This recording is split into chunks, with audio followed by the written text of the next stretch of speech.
স্বাধীনতার 54 বছর পরে সত্যিকার দেশপ্রেমিকদের হাতে এই মুহূর্তে বাংলাদেশের আপনার কি বলে চালিকা শক্তি রয়েছে। সরকারি দলেও যারা আছেন আপনিও দেশপ্রেমিক, বিরোধী দলে যারা আছে তারাও দেশপ্রেমিক, এবং এই জুলাই যোদ্ধারাই কিন্তু জাতীয় সংসদে এখন প্রতিনিধিত্ব করছে। এর চেয়ে গোল্ডেন টাইম আর কিছুই থাকতে পারে না। তারেক রহমান সাহেবের মাধ্যমে সংগঠিত হওয়া সম্ভব, এবং তিনি ব্যক্তিগতভাবে একজন উদার এবং উনি যে নিজের জায়গা থেকে রাষ্ট্রটাকে আসলেই ভালোভাবে পরিচালনা করতে চান সেটা আমি অনুভবও করি। কিন্তু আমার ভয় হচ্ছে আশেপাশের যে সকল মানুষরা খামাখা এখন আওয়ামী লীগের মতোই চরিত্র অবলম্বন করা শুরু করে দিয়েছেন, তাদের যন্ত্রণায় তিনি সুস্থ থাকতে পারবেন কিনা এটাই আমার প্রশ্ন। বিএনপির ভালো কিছু দিক আছে যেটা তারা বর্ণনা করবেন। এখন এই আলোচনায় আমি যে বিষয়টা উল্লেখ করতে চাই সেটা হচ্ছে যে জনাব তারেক রহমান সাহেব শহীদ রাষ্ট্রপতি জিয়াউর রহমানের সন্তান, সেই হিসেবে তার উদারতার দিকটা খুব ভালো, যে তিনি উদার হবেন, ওপেন মাইন্ডেড হবেন, সবাইকে নিয়ে কাজ করতে চাইবেন। কিন্তু যাদেরকে নিয়ে কাজ করতে চান ওইটা যদি একটু রোটেট করে দিতেন তাহলে সেটা এক্স্যাক্টলি শহীদ রাষ্ট্রপতি জিয়াউর রহমান স্টাইলেই হয়তো হতো।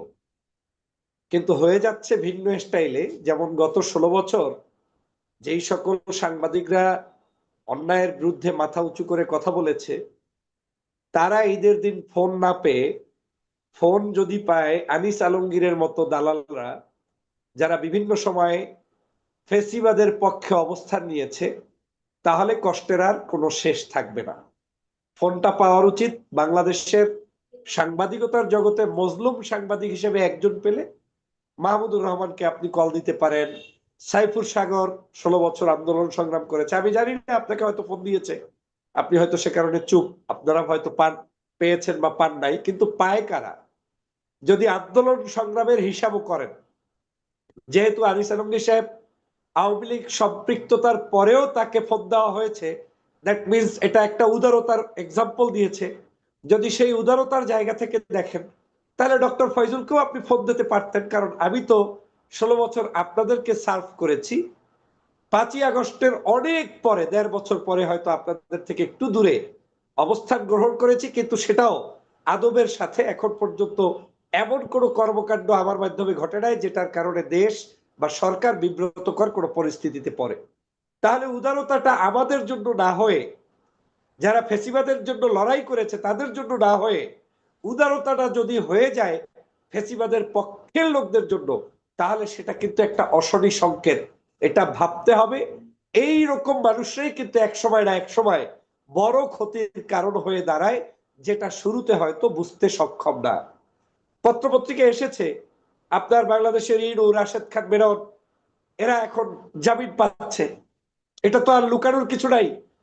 আপনার কি বলে ওই যে কাঁচা পাতার বড়কে শুয়ে আছিল কয়েকদিন আগে গ্রেপ্তার হইল আপনার ওই বিচারপতি মানিক। মানিক আজকের এই ইতিহাসটা আপনাকে বলতে হচ্ছে, শহীদ রাষ্ট্রপতি জিয়াউর রহমানের স্বাধীনতার ঘোষণাকে মানে না, বীর উত্তম খেতাব মানে না, তিনি বাংলাদেশের একজন শাসক, ভালো শাসক ছিলেন সেটা মানেন না, বরং তাকে রাজাকার, আলবদর, আল শামস মনে করে, তাদের দোসর মনে করে। সেই মানিক, কালামানিক, সে আজকের জামিন পায়। এইটার নাম হচ্ছে উদারতা। তার মানে আপনার যে ক্ষতি সাধন করতে করতে দেশটায় গত 16 বছর পর্যন্ত একটা টাটু শব্দ পর্যন্ত বিএনপির পক্ষে আমাদেরকে কথা বলতে দেয় নাই, সেই সকল মানুষই আজকের আবার জামিন পাবে, কথা বলবে, টকশো করবে, আলোচনা করবে। গতকালকে আমি প্রেস ক্লাবে গেলাম, এক সাংবাদিক আমাকে বলতেছিলেন যে ভাই এখন লজ্জা লাগে, আমি বিএনপিরই সাংবাদিক, কিন্তু আমাকে তো এখন রাস্তায় আনিস আলমগীরকে দেখলে সালাম দেওয়া লাগবে। আমি বলি কেন ভাই? বলে যে ওনাকে তো তারেক রহমান ফোন দিয়েছে, ওই এক ফোনেই তো 5 বছরের তার রাজনীতি উঠে গিয়েছে, আমি তো ফোন পাই নাই, আমি তো এখন রাস্তা দিয়ে হাঁটবো কেমনে সেই চিন্তায় আছে। যেই আনিস আলমগীর থাকার কথা, বেরের কান্দায় কান্দায় ঘোরার কথা, চোরের মতো থাকার কথা, সেই আনিস আলমগীর হয়ে গিয়েছেন এখন হিরো। শুধু তাই, ওই যে মাসুদ কামাল সাহেব নাকি অসুস্থ হয়েছিলেন, ফল পাকড়া তার হসপিটালে পৌঁছে গিয়েছিল। এই যে এখন ডাক্তার জাহেদ, তিনি এখন উপদেষ্টারা কি হয়েছেন, আমি জিন্দেগিতে কোনোদিন দেখি নাই এই ভদ্রলোক বিএনপির পক্ষে একটা টকশো করেছে। গত 16 বছর আপনি বলেছেন, আমি বলেছি, জুলুমের বিরুদ্ধে, অন্যায়ের বিরুদ্ধে আমরা কথা বলেছি, কিন্তু জাহেদ সাহেব 5ই আগস্টের পরে ঠিকই পাটা সঠিকভাবে চাটতে পেরেছে, কোনো না কোনো বিদেশি এজেন্সির সহযোগিতা ছাড়া এই ভদ্রলোক এই জায়গায় বসার কথা না।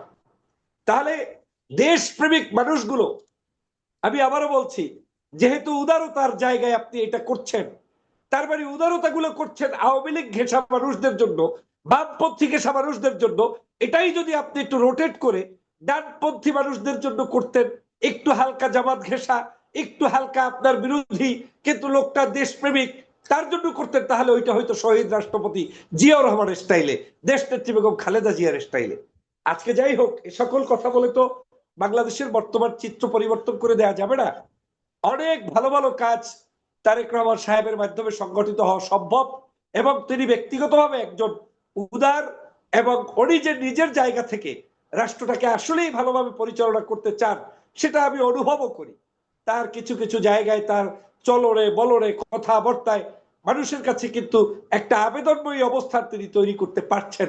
কিন্তু আমার ভয় হচ্ছে আশেপাশের যে সকল মানুষরা খামাখা এখন আওয়ামী লীগের মতোই চরিত্র অবলম্বন করা শুরু করে দিয়েছেন, তাদের যন্ত্রণায় তিনি সুস্থ থাকতে পারবেন কিনা, এটাই আমার প্রশ্ন। বিপদের দিনে আমাদেরকেই কিন্তু তার পাশে দাঁড়াতে হবে। তখন দলমত নির্বিশেষে আমরা দেশের প্রয়োজনে, সত্যের প্রয়োজনে তার পক্ষে, কিংবা এই দেশপ্রেমিক সকল রাজনৈতিক দলের পক্ষে আমাদেরকে অবস্থান নিতে হবে। প্রিয় ভাই, আজকের এই একটু আগে আমাদের ওমর ফারুক ভাই একটা প্রস্তাব দিয়েছে, জাতির এখন সবচেয়ে বড় ক্রাইসিস এই যে ফুয়েলের অব্যবস্থাপনা। পেট্রোল পাম্পের আপনি দাম বাড়াবেন কি? দাম বাড়ালে তো মানে ঘেডির চামড়া থাকবে না আপনার, দাম বাড়ানোর সাহস দেখাবেন কোত্থেকে? একটু আগে আমাদের নাসির ভাই বলে গেলেন সরকার তো দাম বাড়াচ্ছে না। আরে পাম্পে তৈল নেই, ওটি দাম বাড়াই লাভটা কি? তো এই দাম বাড়ালে তো আর অস্তিত্ব থাকবে না, বিধায় দাম বাড়াচ্ছে না। কিন্তু এই যে তৈলটা নাই, এইটার কারণে রাষ্ট্রের কতগুলো জায়গায় আপনি ক্ষতির সম্মুখীন হবে আপনি জানেন। দ্রব্যমূল্যের ঊর্ধ্বগতি হবে, রাস্তাঘাটের আপনার চলাফেরায় পার্সোনাল ভেহিকেল থেকে শুরু করে ব্যবসা প্রতিষ্ঠানের সকল ভেহিকেল গুলো এফেক্টেড হবে। এটার কারণে আপনার ঠিক মতো আপনার কাছে পণ্য যাবে না, পণ্য আসবে না। দেশি বিদেশি সমস্ত জায়গায় আপনার এই ট্যাক্স, টাকা পয়সা সব বৃদ্ধি হয়ে আপনার দেশটা একটা অকার্যকর রাষ্ট্রে পরিণত হওয়ার দিকে ধাবিত হবে। সেই অবস্থায় যদি আবার বিরোধী দলের সাথে জুলাই সনদ দিয়ে বাড়াবাড়ি করেন, আর যদি জুলাই সনদের কারণে অন্য দুই একটা হরতাল দিয়ে বসে, তাই তো কেল্লা ফতে। এ কারণে আমি বলছি জাতীয় ঐক্য দরকার। আমি এই ওমর ফারুক ভাইয়ের প্রস্তাবনার সাথে একমত। সমস্ত রাজনৈতিক দলগুলো নিয়ে মতামতের ভিন্নতা থাকলেও একসাথে বসে এই অর্থনৈতিক জায়গাটা কিভাবে ঠিক করবে, আমাদের এই দেশের বর্তমানে এই অক্টেন ফুয়েলের সমস্যা কিভাবে দূর করবে, আমাদের যুদ্ধ অবস্থায় পৃথিবীর অবস্থা একরকম চলতে থাকলে আমরা কিভাবে এটার ব্যাকআপ দেবো, সেটার পর্যালোচনা কিন্তু এখন রাষ্ট্রের জন্য করা দরকার। কিন্তু আমার মনে হয় সেই পর্যালোচনা এখন হবে না। এখন পর্যালোচনা আবার নতুন করে হচ্ছে কে রাজাকার, কে আলবদর, আর কে আল শামস। স্বাধীনতার 54 বছর পরে এই আলোচনাগুলো আবার রিপিট করে আওয়ামী লীগের পদঙ্ক অনুসরণ করা ছাড়া আর কিছুই নয়।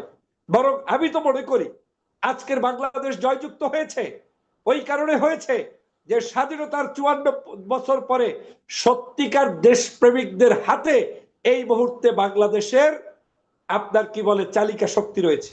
সরকারি দলেও যারা আছেন আপনিও দেশপ্রেমিক, বিরোধী দলে যারা আছে তারাও দেশপ্রেমিক, এবং এই জুলাই যোদ্ধারাই কিন্তু জাতীয় সংসদে এখন প্রতিনিধিত্ব করছে।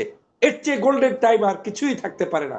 অতএব এখানে অনৈক্যতা করে আমাদের প্রত্যেকের উচিত জুলাই সনদকে বাস্তবায়ন করার মাধ্যমে, জাতীয় ঐক্য প্রতিষ্ঠার মাধ্যমে আগামীর বাংলাদেশকে একটি সুন্দর পথে পরিচালিত করা। সেটা যদি সম্ভব হয় তাহলে এদেশের মানুষের কল্যাণ সাধিত হবে। আপনাকে ধন্যবাদ। আপনাকে অনেক ধন্যবাদ।